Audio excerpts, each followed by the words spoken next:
At hearings to determine whether a preliminary protective order or protective order should be granted, the petitioner will be responsible for presenting evidence that an act of family abuse occurred and that a protective order is necessary to protect their health and safety.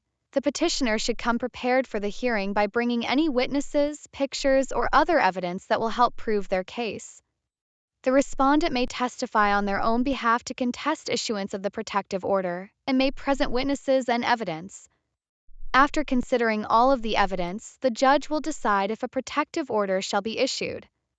In addition to prohibiting contact between the parties, the judge can also include several things in the protective order that are designed to protect the petitioner's health and safety.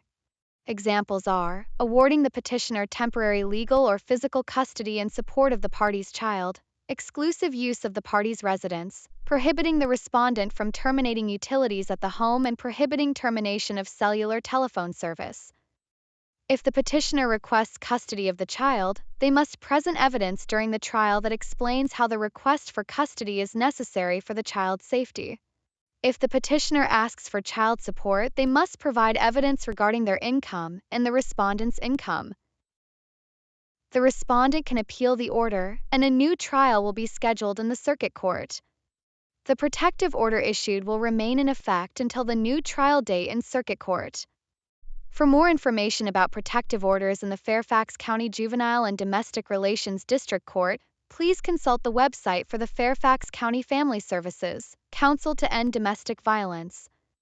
The information provided in this video is not intended to be legal advice and should not be relied upon for that purpose.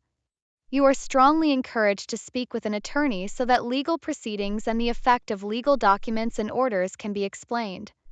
For additional questions and information, please consult the Self-Help Resource Center located in the Fairfax County Courthouse Law Library on the first floor of the court complex.